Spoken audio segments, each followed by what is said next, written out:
আমাদের অনন্য স্টোরি সকল প্রকার পার্ট গল্প দেখতে আমাদের চ্যানেলটি সাবস্ক্রাইব করে পাশে থাকা বেল আইকনটিতে ক্লিক করে অল নোটিফিকেশন অন করে দিন। এই, তুই আবার জ্ঞান দিচ্ছিস আমাকে? এই বয়সে কেউ দাড়ি রাখে? দাড়ি রাখার বয়স যদি না হতো তাহলে আল্লাহ দাড়ি দিত না। এখন আপনারা ভাবছেন এই লিয়াকে, ওর পুরো নাম যারা ওয়াসিম লিয়া, বড়লোক বাবার অহংকারী মেয়ে, আমাদের আসিফের নায়িকা। গল্পের সাথে থাকুন, সব জানতে পারবেন। তো সুমাইয়া বলল, এই তোর পাঞ্জাবি খোল, খুলে আমার জুতা মুছে দে। না, আমি এই কাজ করতে পারবো না। আমি একমাত্র আল্লাহ ছাড়া কারো কাছে মাথা নত করতে পারবো না। কি বললি তুই? পারবি না? কে পারতেই হবে। আয়, আমাদের জুতা মুছে দে, না হলে তোকে কলেজ থেকে বের করে দিব। আপনি আমাকে মেরে ফেললেও আমি আপনার জুতা মুছবো না। এইবার এত জোরে থাপ্পড় মারলো যে আমি মাটিতে পড়ে গেলাম। আসিফ আমাকে উঠিয়ে ওদেরকে বলল, ওকে মাফ করে দেন, ও বুঝতে পারে নাই। তারপর আমি আর আসিফ একসাথে ক্লাসে যাচ্ছিলাম। তো আসিফ বলল, দোস্ত, তুই তো অনেক বড় লোক, তোর বাবার তো অনেক ক্ষমতা, তুই ওদেরকে ছেড়ে দিলি? হ্যাঁ দোস্ত, আমি ওদের মাফ করে দিয়েছি। ওরা এখন অবুঝ, একদিন ঠিকই বুঝবে। আর ক্ষমা করলে তো আল্লাহ তাআলা খুশি হন। আমাদের নবী সাল্লাল্লাহু আলাইহি ওয়াসাল্লাম ও মক্কা বিজয়ের সময় সবাইকে ক্ষমা করে দিয়েছেন। চাইলেই তিনি তাদের উপর প্রতিশোধ দিতে পারতেন, কিন্তু নেননি। দোস্ত, তুই ঠিক বলছিস। আমাদের সবাইকে নবীজি সাল্লাল্লাহু আলাইহি সাল্লামের আদর্শ মেনে চলা উচিত। চল ক্লাসে যাই। তারপর আমি আর আসিফ ক্লাসে গেলাম। তারপর একটা একটা করে ক্লাস শেষ হলো। আমি আর আসিফ ক্লাস থেকে বের হচ্ছিলাম। তখন আমি বললাম, আসিফ, তোকে আম্মু যেতে বলেছে, তোকে বলে দেখবে। হোর বেটা, তুই হলি বড় লোক, তোর বাড়িতে আমি গিয়ে কি করব? চুপ, তুই আমার বন্ধু, নিজেকে গরিব ভাববি না কখনো। কিন্তু আমার তো দোকানে যেতে হবে। পরে যাস, এবার চল। চল। তারপর আমি আর আসিফ আমাদের বাড়ির উদ্দেশ্যে হাঁটতে লাগলাম। তারপর বাড়িতে এসে পৌঁছালাম। বাড়িতে ঢুকে দেখি 3জন বোরকা পরা মহিলা দাঁড়িয়ে আছে, আবার 2টা পিচ্চি বাচ্চাও বোরকা পরে দাঁড়িয়ে আছে। তো আমি তাদেরকে সালাম দিলাম, তারাও দিল। দেখি তারা মুচকি মুচকি হাসছে। তো আমি জিজ্ঞাসা করলাম, আপনারা কে? তারপর তারা নিজেদের মুখের নিকাব সরালো। আমি দেখে তো পুরা অবাক। এরা আর কেউ না, এরা আমার আম্মু ও আপুরা। তখন আমি বললাম, আম্মু আপু তোমরা হ্যাঁ, তোমরা কখন এসব কিনলে? তুই যখন কলেজে গিয়েছিলি তখন আমি আর তোর আপুরা মার্কেটে গিয়েছিলাম, তখন এসব কিনে আনলাম। আমি তো অনেক খুশি। আমি আল্লাহর কাছে শুকরিয়া জানালাম। তারপর আমি আম্মুকে জিজ্ঞাসা করলাম, আম্মু, এই পিচ্চিগুলা কে? এরা তো সাদিয়া ও সাফা। কি, এরা আমার মামুনি? তারপর তাদের কাছে গেলাম, গিয়ে ওদেরকে কোলে নিলাম। ওরা আমার 2 গালে 2টা পাপ্পি দিয়ে বলল, মামা, আমাদের কেমন লাগতে? একেবারে পরীর মতো। তারপর আমি তাদেরকে কোল থেকে নামিয়ে দিয়ে আসিফের কাছে গেলাম। এতক্ষণ আসিফের কথা ভুলে গেছিলাম। আমি আসিফকে আম্মুর কাছে নিয়ে এসে বললাম, আম্মু, ও আমার বন্ধু আসিফ। বাবা, তুমি আসিফ ইব্রাহিম? জি আন্টি। আচ্ছা বাবা, তোমার কি বাম হাতে কি একটা দাগ আছে? জি আন্টি, এইটা আমার জন্ম দাগ। দেখি একটু। তারপর আসিফ আম্মুকে ওই দাগটা দেখালো। ওইটা দেখার পর আম্মু আসিফকে জড়িয়ে ধরে কান্না শুরু করলো। তারপর আম্মু আব্বুকে ডাকা শুরু করলো। আব্বু এসে বলল, কি হয়েছে, ডাকছো কেন? আমাদের আসিফকে পেয়ে গেছি, এই যে আমাদের আসিফ। ও আমাদের আসিফ? হ্যাঁ, ও আমাদের আসিফ, ওর বাম হাতে জন্ম দাগ আছে। এইটা শোনার পর আব্বু আসিফকে জড়িয়ে ধরলো। তখন আসিফ বলল, কিন্তু আন্টি, আমি তো এতিম। বাবা, তুই এতিম না। তারপর আম্মু আসিফকে বলল কিভাবে সে হারিয়ে গেল, আর এটাও বলল যে আমি ওর আরেক ভাই। তখন ও আমাকে সে জড়িয়ে ধরলো এবং বলল, ভাই, আজকে আমি অনেক খুশি। আমার পরিবারকে আমি পেয়ে গেছি, সাথে আমার ভাইকেও।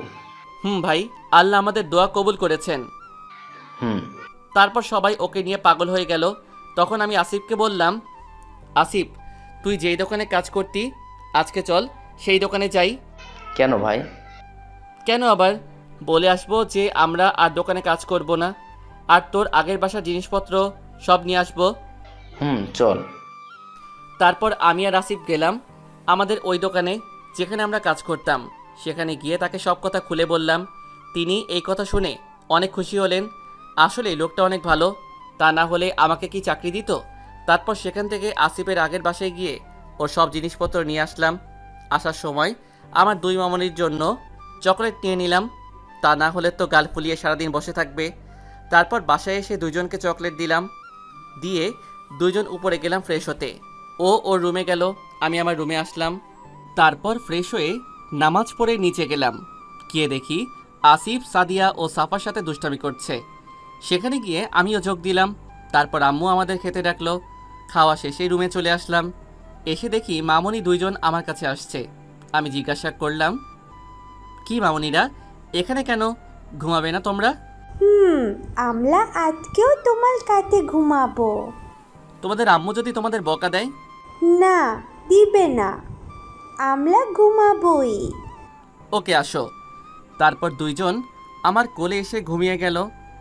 এমনি কিউটে ডিব্বা, তারপর ঘুমালে এই দুজনকে আরও কিউট লাগে। তারপর আমিও ঘুমিয়ে গেলাম। রাত 3টায় ঘুম ভাঙলো। উঠে অজু করে এসে সবাইকে ডাকতে গেলাম।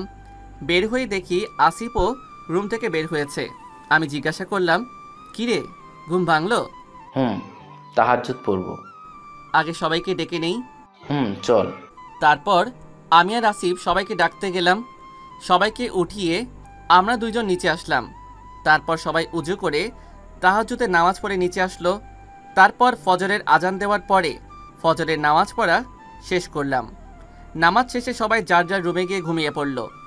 আমিও আমার রুমে গিয়ে ঘুমিয়ে গেলাম। সকাল 7টার দিকে উঠে একটু পড়লাম। তারপর নাস্তা করে আমি আর আসিফ কলেজে চলে গেলাম। এইভাবেই আমাদের দিন যাচ্ছে। প্রতিদিনই সুমাইয়া ও তার বান্ধবীরা আমাকে অপমান করে, কিন্তু আমি কিছু বলি না। কেননা কষ্ট যেহেতু আছে, সুখও আছে। আর আল্লাহ তাআলা বলেছেন, অর্থ কষ্টের সাথে স্বস্তি রয়েছে, নিশ্চয়ই কষ্টের সাথে স্বস্তি রয়েছে। তাই সেই সুখের জন্যই আমি অপেক্ষা করছি। কিন্তু আল্লাহ যে সেই সুখ আমাকে এত তাড়াতাড়ি দেখা যাবে, সেইটা আমি ভাবতে পারিনি। আল্লাহ চাইলে সবই পারেন। তো একদিন আমি আর আসিফ কলেজ থেকে হেঁটে বাড়ি ফিরছিলাম। তখন আমরা শুনতে পাই কারা যেন চিৎকার করছে, যেন দুইজন মেয়ে চিৎকার করছে। তারপর আমরা দুইজন ওই জায়গার কাছে গেলাম। গিয়ে দেখি কয়েকজন ছেলে দুইটা মেয়েকে ধর্ষণের চেষ্টা করছে। তারা সংখ্যায় 9 জন হবে। আমার এইটা দেখে মাথা গরম হয়ে গেল। তাও আমি মাথা ঠান্ডা রেখে বললাম, ভাই ওনাদেরকে ছেড়ে দিন। তাদের মধ্যে থেকে একজন বলল, এই যে তোদের সমস্যা কি? তোদের এখানে তো কোনো কাজ নেই, তোরা এখান থেকে চলে যা, না হলে তোদের আমরা মেরে ফেলবো। আপনারা এখানে দুইজন মেয়েকে ধর্ষণ করবেন আর আমরা কিছু বলবো না, তা তো হতে পারে না। কি করবি রে তোরা? কোত বেশি কথা না বলে ভাগ এখান থেকে, না হলে তোরা দুইজনও বেঁচে ফিরতে পারবি না। এইবার আমার আর আসিফের মাথা অনেক গরম হয়ে গেছে। এতক্ষণ আমাদের যা বলছিল কিছু বলিনি, কিন্তু এইবার ওরা আমার বাবা মাকে নিয়ে কথা বলছে। এইবার আমি বললাম, আর কিছু না ভেবে বললাম, শেষবারের মতো বলছি, ছেড়ে দে এনাদেরকে। না গেলে কি করবি? এই যা, এদেরকে ধর। তারপর 4 জন লোক আমাকে আর আসিফকে ধরতে আসলো। এসে আমাদেরকে ধরতে যাবে, সাথে সাথে আমি একজনের তলপেটে একটা ঘুষি মারলাম। সে মাটিতে পড়ে গেল। আমার এইরকম মাইর দেখে অন্যরাও মারতে আসলো। আমি পাশে থাকা একটি লাঠি নিয়ে ওদেরকে মারতে লাগলাম। আমরা দুইজন মারতে মারতে ওই 4 জনকে আধমরা করে ফেলেছি। তারপর দেখি যারা মেয়ে দুটিকে ধর্ষণ করছিল তারা আমাদের দিকে চাকু নিয়ে আসতে লাগলো। আমিও কিছু না ভেবে তাদের সাথেও মারামারি করলাম। এক পর্যায়ে আমার হাতে চাকু লেগে হাত কেটে যায়। তাও মারতে থাকি সবাইকে আমরা দুইজন। তারপর যখন মারা শেষ হলো তখন দেখি সবাই আধমরা হয়ে আছে।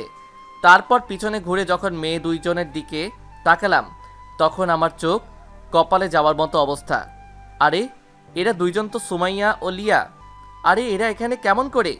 এদের এমন অবস্থা হলো কিভাবে? তারপর নিচের দিকে তাকিয়ে আমরা নিজেদের পাঞ্জাবি খুলে তাদেরকে দিলাম জড়িয়ে নেওয়ার জন্য। তারপর তারা পাঞ্জাবি জড়িয়ে নিল। তারপর বাইরে এসে দেখি তাদের গাড়ি রাখা আছে। আমি বললাম গাড়িতে উঠতে, তারা কিছু না বলে গাড়িতে উঠল। তারপর আমি গাড়ি চালিয়ে তাদেরকে তাদের বাড়ি পৌঁছিয়ে দিলাম। তারা আমাকে বাসার রাস্তা বলে দিচ্ছিল। তারপর তাদেরকে বাসায় পৌঁছিয়ে দিয়ে গাড়ি তাদের ওইখানে পার্কিং করে আমরা আমাদের বাড়িতে আসতে লাগলাম। তারপর বাড়িতে এসে দেখি আম্মু আব্বুরা সবাই বসে আছে। আমরা এসেছি দেখে আম্মু তাড়াতাড়ি আমাদের কাছে এসে জিজ্ঞাসা করলো, বাবা তোদের আসতে এত দেরি হলো কেন? তোদের কিছু হয়নি তো? এ কি বাবা, তোর হাত থেকে রক্ত পড়ছে কেন? আম্মু আমরা ঠিক আছি, আমাদের কিছু হয়নি। আম্মু আমাদের কিছু হয়নি, আমরা ঠিক আছি। ঠিক আছিস? হাত থেকে রক্ত পড়ছে, ওনারা বলছে ঠিক আছে। আরে কিছু হয়নি তো, আগে শুনো কি হয়েছে। তারপর আমি সবাইকে সব কিছু বললাম। তারা সব কিছু শুনে অনেক খুশি হলো। আম্মু বলল, অনেক ভালো কাজ করছিস তোরা, তোদের উপর আমার অনেক খুশি। বাবা, তোদের মতো দুজন ছেলে পেয়ে আমি গর্বিত। দেখতে হবে না ভাইটা কাদের? এমন সময় আমার দুই মামনি বলে উঠল, তোমাদের ভাই না, ওলা আমাদের মামা। তাদের কথা শুনে আমি হাসি থামিয়ে রাখতে পারছিলাম না। তারপর আমি বললাম, আমরা তো তোমাদেরই মামা। আমরা তোমাদের মামা ঠিক আছে। তারপর ওরা এসে আমাদের পাপ্পি দিল। তারপর আমি আম্মুকে বললাম, আম্মু আমরা উপরে গেলাম ফ্রেশ হতে। আচ্ছা বাবা যা। তারপর আমি আর আসিফ যার যার রুমে গেলাম। তারপর ফ্রেশ হয়ে হাতে ব্যান্ডেজ করলাম। তারপর জোহরের নামাজ পড়লাম। নামাজ পড়ে নিচে গেলাম খেতে। খাবার খেয়ে রুমে এসে একটা ঘুম দিলাম। বিকেলবেলা আসরের সময় উঠে নামাজ পড়ে নিচে গেলাম। দেখি সবাই নামাজ পড়ে বসে আছে। তারপর তাদের কাছে গেলাম। আম্মুকে জিজ্ঞাসা করলাম, আম্মু দুলাভাইরা আসেনি? আর একটু পরেই এসে পড়বে। ও আচ্ছা। তারপর আমি আর আসিফ আমার দুই মামনির সাথে খেলতে লাগলাম। আর ওরা দুইজন তো এক একটা যেই পাকনা পাকনা কথা বলে, তা শুনে হাসি আর থামিয়ে রাখা যায় না। কিছুক্ষণ পরে দুলাভাইরা আসলেন। তারপর তারা ফ্রেশ হতে গেলেন। ফ্রেশ হয়ে এসে আমরা সবাই মাগরিবের নামাজ পড়লাম। নামাজ পড়ে আমি আর আসিফ পড়তে বসলাম। পড়তে পড়তে এশারের আজান দিয়ে দিল। তারপর নামাজ পড়ে আবার পড়তে বসলাম। রাত 10টা পর্যন্ত পড়ে নিচে গেলাম খাবার খেতে। ও আপনাদের তো বলাই হয়নি, আমার পরিবারের লোকেরা এখন ইসলামের সব বিধিবিধান মেনে চলে। আব্বু আম্মু সবাই নিয়মিত 5 ওয়াক্ত নামাজ পড়ে। এখন আব্বু দুলাভাইরা ঠিকমতো জাকাতও দেয়। অবিশ্বাস্য হলেও সত্য যে এখন আব্বুর সম্পদের পরিমাণ আগের চেয়ে অনেক বেড়ে গেছে। জাকাত দিলে যে সম্পদ বাড়ে, এটা তো মহান আল্লাহ তাআলা বলেছেন। তাই তো আমাদের সবাই যারা যারা জাকাত দিতে সক্ষম, তারা যেন সঠিক সময় জাকাত দিয়ে দেয়। এতে আল্লাহ তাআলা অনেক খুশি হন। যাক, এখন আসল কথায় আসি। খাবার টেবিলে গিয়ে দেখি সবাই বসে আছে। তো আমি আর আসিফ খেতে বসলাম। তো আব্বু বললেন যে, তোমাদেরকে একটা সুখবর দেওয়ার আছে। কি খবর? আমি আর জামাই মিলে ঠিক করেছি যে আমরা এই বছরে হজে যাব। সেই জন্য সব কাজ আমরা করে এসেছি। আলহামদুলিল্লাহ, অনেক খুশি হয়েছি আমি। আমরাও। আব্বু যা বলল আমি তো তা শুনে অনেক খুশি লাগছে। দুনিয়া সব খুশি এখন আমার কাছেই। খুশি লাগবে না? কোনো দিনও ওই জায়গায় যাই তো তাই। তাও আমি আর আসিফ কানে কানে একটা কথা বললাম, কিন্তু আব্বু আমি আর আসিফ তো যেতে পারবো না, আমাদের পরীক্ষা আছে। কিন্তু আমি তো তোমাদের রেজিস্ট্রেশন করে ফেলেছি। কিন্তু আব্বু আমরা সত্যি সত্যি যেতে পারবো না। তোমাদের ফ্লাইট তখন আমাদের পরীক্ষা থাকবে। তাহলে আমিও যাব না। আমার ছেলেরা না গেলে আমিও যাব না। আমরাও যাব না। এই রে, কি থেকে কি হয়ে গেল? তারপর আমি বললাম, আরে আমাদের যাওয়ার সাথে তোমাদের যাওয়ার সম্পর্ক কি? আছে, তোরা দুইজন না গেলে আমিও যাব না। আমি আর আসিফ তারপর অনেক বোঝালাম। অনেকক্ষণ পরে আম্মু বুঝলো। যাক, বোঝানো গেল তাই ভালো। এখন আপনাদের প্রশ্ন থাকতে পারে আমি আর আসিফ কি কানাকানি করলাম। আমরা একটা প্ল্যান করেছি। আমরা যে যাব না তা না, আমরাও যাব, কিন্তু যাব হজ্জের 10 দিন আগে। এইটা সারপ্রাইজ। কিন্তু আমরা সারপ্রাইজ দিতে গিয়ে যে মিথ্যা বলেছি তা নয়, আমাদের সত্যি পরীক্ষা আছে। কিন্তু আম্মুরা ফ্লাইটের পরপরই আমাদের পরীক্ষা শেষ, তাই আমরা কোনো মিথ্যা বলিনি। তারপর খাওয়া শেষে আম্মু আর আপুরা মন খারাপ করে ঘরে চলে গেল। মন খারাপ তো করবেই। তারপর আমরা যখন উঠতে যাব তখন আব্বু জিজ্ঞাসা করলো, বাবা তোরা না গেলে তো আমরা কেউ যাব না। আমি রেজিস্ট্রেশন ক্যান্সেল করে দেই, তোদের ছাড়া ভালো লাগবে না। তারপর আমি আর আসিফ বললাম, সব বললাম। তা শুনে তারা সবাই হাসতে লাগলো। তারপর আব্বু বলল, তোদের বুদ্ধি আছে, কেমন করে ভাবলি এসব? আল্লাহ বুদ্ধি দিয়েছেন তাই ভাবতে পারছি। ওকে, তোদের কথা মতোই আমরা কাজ করব। জাজাকুল্লাহ খাইরান আব্বু। তারপর আমি আর আসিফ যার যার রুমে চলে গেলাম। আমি তো অনেক খুশি যে আমি হজে যেতে পারবো। আল্লাহ তাআলা তো বলেছেন, এতে রয়েছে মোকামে ইব্রাহিমের মতো প্রকৃষ্ট নিদর্শন। আর যে লোক এর ভিতরে প্রবেশ করেছে সে নিরাপত্তা লাভ করেছে। আর এ ঘরের হজ করা হলো মানুষের উপর আল্লাহর প্রাপ্য। যেই লোকের সামর্থ্য রয়েছে এই পর্যন্ত পৌঁছার। আর যেই লোক তা মানে না, আল্লাহ সারা বিশ্বের কোনো কিছুরই পরোয়া করেন না। কিন্তু আমরা যে আব্বুর টাকায় যাব তা না, আমরা নিজেদের টাকায় যাব। কেমন করে? আমরা এখন আব্বুর কোম্পানিতে চাকরি করি, আমাদের যেই বেতন সেই টাকা জমিয়েছি, তারপর সেই টাকা দিয়ে যাব। যাক, অনেক কথা বলে ফেললাম, এখন আসল কথায় আসি। তারপর এসব ভাবতে ভাবতে আমি ঘুমিয়ে গেলাম। আর এদিকে সুমাইয়া ভাবছে আমরা কত খারাপ ব্যবহার করলাম ওদের সাথে। ওরা চাইলে তো আমাদের না বাঁচিয়ে চলেও যেতে পারতো। আর আমরা কি না, ও তো কোনো দিক দিয়ে খারাপ না, খ্যাত না, ওর চেহারাটা তো কত সুন্দর। আমরা কি না ওদের সাথেই খারাপ ব্যবহার করলাম? না, কালকে আমি আর লিয়া ওদের দুইজনের কাছে ক্ষমা চাবো, যে করেই হোক। এসব ভাবতে ভাবতে লিয়া ঘুমিয়ে গেল। পরদিন সুমাইয়া কলেজে গিয়ে দেখে লিয়া বসে আছে। তারপর সেখানে গিয়ে জিজ্ঞাসা করে, লিয়া, এই লিয়া, কে? ও তুই? কি ভাবছিস রে তুই? আমরা কত খারাপ ব্যবহার করলাম ওদের সাথে, আর কি না ওরাই আমাদের বাঁচাল। ওরাও তো পুরুষ, আর আমাদের যারা রেপ করছিল তারাও পুরুষ। ওদের মতো পুরুষদের দেখলে পুরুষদের উপর বিশ্বাস উঠে যায়, আবার মুসা আর আসিফের মতো পুরুষদের দেখলে বিশ্বাস আরও জন্ম নেয়। ঠিক বলেছিস। আজকে যে করেই হোক ক্ষমা চাবো ওদের কাছে। আমিও যাব। এদিকে আমি আমার প্রতিদিনের রুটিন অনুযায়ী তাহাজ্জুদ নামাজ পড়ার পর পড়তে বসলাম। তারপর পড়া শেষে নাস্তা করে দুইজন কলেজে গেলাম। যাওয়ার আগে দেখি আম্মু আর আপুদের মন খারাপ, কিন্তু এমন সারপ্রাইজ দিব যে এই জন্য কিছু বলতে পারছি না, আমারও খারাপ লাগছে। তারপর আমি আর কলেজে গেলাম। গেট দিয়ে ঢোকার সময় আমাদের সামনে সুমাইয়া ও লিয়া এসে দাঁড়ালো। তারপর আমি বললাম, আজকেও আমাদেরকে অপমান করবেন? তারপর সুমাইয়া আর লিয়া আমাদের দুইজনকে যা বলল তা শুনে আমার দুই কান বিশ্বাস করতে পারছি না। তারা বলল, পরবর্তী পার্ট পেতে কমেন্টে জানান। আপনারা গল্প পড়ছেন কিন্তু লাইক কমেন্ট কেন করছেন না? এটা কিন্তু খারাপ অভ্যাস, পরিবর্তন করবেন। মনে কেউ কষ্ট নিয়েন না। ধন্যবাদ সবাইকে।